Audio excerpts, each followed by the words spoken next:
Stalin executed blind musicians to silence one instrument. One survived. The instrument is called the Kobza. It looks like a lute, sounds somewhere between a guitar and a harp, and for 5 centuries it carried the entire memory of Ukraine in its strings. By the early 1930s, the Soviet Union wanted it gone. Not silenced, erased. The players were called Kobzari. They were almost all blind. In Ukrainian village culture, blindness wasn't just a disability, it was a calling. A blind child who showed musical talent was apprenticed to an older Kobzar, trained for years in memorization, instrumental technique, and a repertoire of epic songs called dummy. Dummy were not entertainment. They were oral history. Each dummy told a story: Cossack uprisings, Turkish captivity, peasant rebellions, families torn apart by war. Some were over 400 lines long, performed entirely from memory, passed master to apprentice across generations with no written text. The Kobzari were living archives. At any given time in the 1800s, there were perhaps a few hundred Kobzari active across Ukraine. They traveled from village to village, playing at markets, weddings, funerals, and religious festivals. They were respected figures, sometimes feared, sometimes revered, always listened to.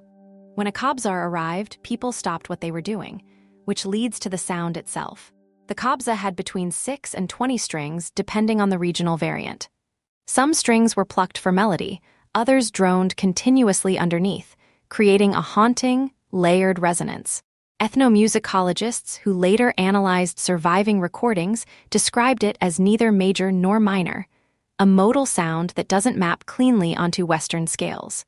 There was also a second instrument, the lira, a Ukrainian hurdy-gurdy. You turned a crank, a rosined wheel rubbed the strings, and you pressed keys to change pitch. It produced a sustained, buzzing, almost organ-like tone. Many Kobzari played both instruments. Some specialized in one. Together, they define the sound of Ukrainian oral tradition. But here's where the story turns. The Kobzari didn't just play old songs. They composed new ones. And in the late 1920s and early 1930s, those new songs became a problem. Ukraine was undergoing forced collectivization under Stalin. Millions were being starved in what Ukrainians call the Holodomor, and the Kobzari were singing about it. This was the mechanism of the threat.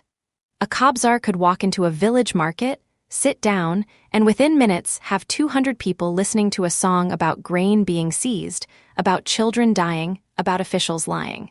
No newspaper, no pamphlet, no radio broadcast, just a blind man and a wooden instrument, and it was devastating.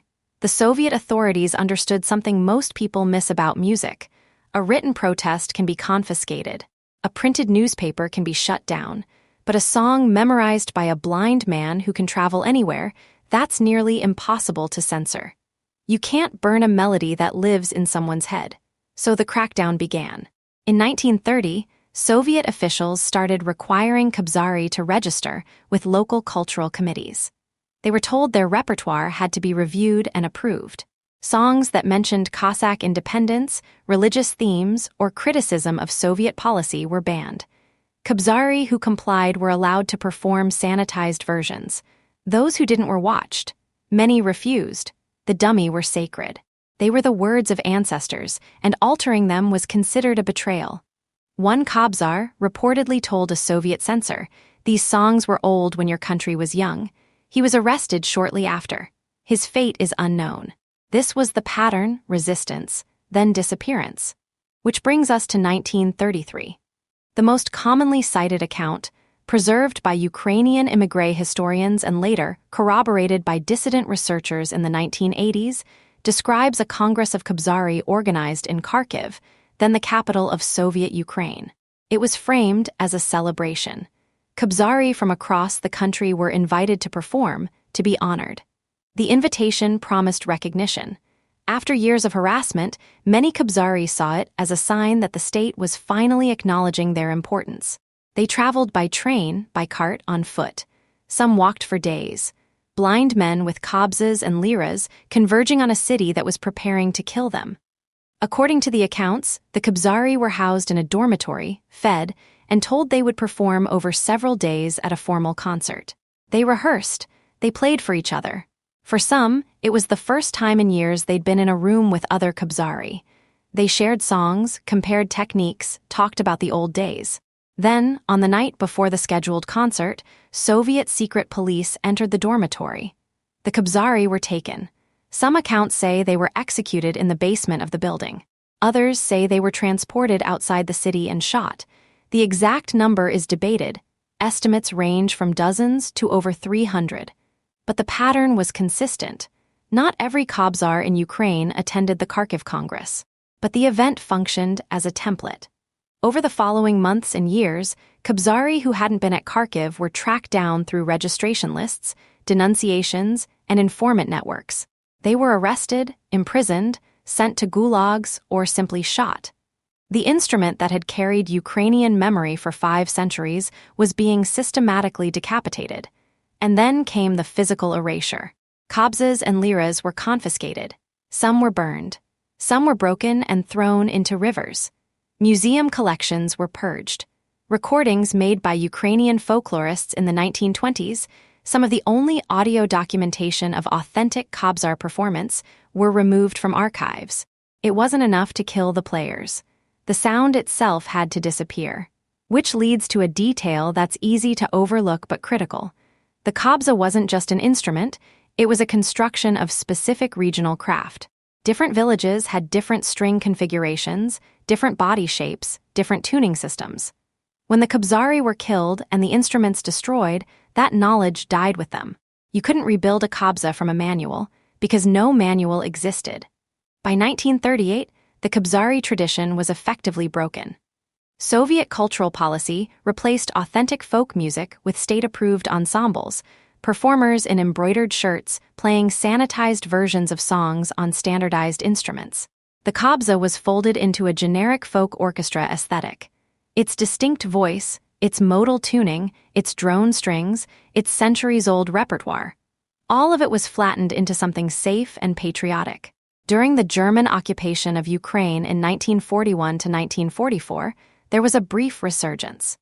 The occupying authorities, seeing an opportunity to exploit anti-Soviet sentiment, encouraged Ukrainian cultural expression. A few surviving Kobzari re-emerged, but after the war, the Soviets returned and the suppression resumed. Any Kobzar who had performed during the occupation was treated as a collaborator. Some were arrested, others simply vanished. By the 1950s, there were perhaps a handful of authentic Kobzari left. These were elderly men, many in poor health, living in remote villages, playing for small gatherings. They had survived by keeping quiet, playing only for trusted neighbors, never in public, never for officials. Their instruments were hidden. Their repertoires were shrinking as memory faded. One of the last was a man known in fragmentary records as Petro. He lived in a village in the Poltava region. He had been apprenticed as a boy before the revolution, had survived the 1930s by hiding his instrument and pretending to be a simple beggar. And by the 1960s, he was one of the last people alive who could play the Kobza in its traditional form. In the 1970s, a Ukrainian ethnomusicologist found Petro and recorded him. The recordings are scratchy, low quality, made on a portable tape recorder in a village house. But they capture something that no longer exists anywhere else. The actual sound of the traditional Kobza, played by someone trained in the pre-Soviet tradition, singing dummy that had been passed down for centuries. On those recordings, Petro's voice is rough, unpolished. He sometimes pauses, forgetting a line, then finding it again. His Kobza playing is rhythmic and droning, with bursts of melody that rise and fall with the narrative. It doesn't sound like a concert performance. It sounds like someone remembering out loud, which is exactly what it was. Petro died in the early 1980s. With him, the unbroken chain of transmission, master to apprentice, voice to voice, across 5 centuries, finally broke. There were players after him, but they were reconstructors, not inheritors. They learned from recordings and academic descriptions, not from sitting at the feet of an old blind man for years. After Ukrainian independence in 1991, a revival began. Enthusiasts, scholars, and musicians started rebuilding the Kobza based on surviving instruments in museum storage, on the 1970s tape recordings, on written descriptions by folklorists. They relearned the tuning systems, They reconstructed fragments of dummy.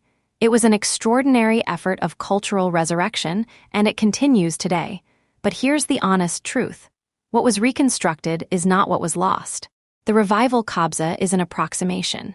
The reconstructed dummy are fragments. Maybe a third of the original repertoire survives. The specific techniques, the microtonal variations, the regional styles, the way a Kobzar would improvise within a modal framework, much of that is gone forever. You can rebuild an instrument. You can't rebuild a dead tradition's muscle memory. So why does this matter beyond Ukraine? Because it's a case study in how sound can be a threat. We're used to thinking of censorship as something that happens to text, books banned, articles redacted, words crossed out. But the Kobzari story shows that authoritarian regimes understand something deeper. Oral tradition is harder to control than written text because it lives in bodies, in memory, in movement. And when a state decides that a particular sound is dangerous, it doesn't just ban the instrument. It eliminates the people who carry the sound. It destroys the instruments. It removes the recordings. It replaces the authentic with the sanitized. It doesn't just silence the music. It makes the music look like it never existed. The Kobza didn't disappear because people stopped caring. It disappeared because a government decided it was a threat and acted on that decision with terrifying thoroughness. Petro's recordings still exist in an archive in Kiev. They're about 40 minutes of audio. 5 centuries of tradition compressed into 40 minutes of a blind old man remembering in a village kitchen. That's what survived. If you believe forgotten histories deserve to be heard, subscribe. I document the ones that nearly vanished.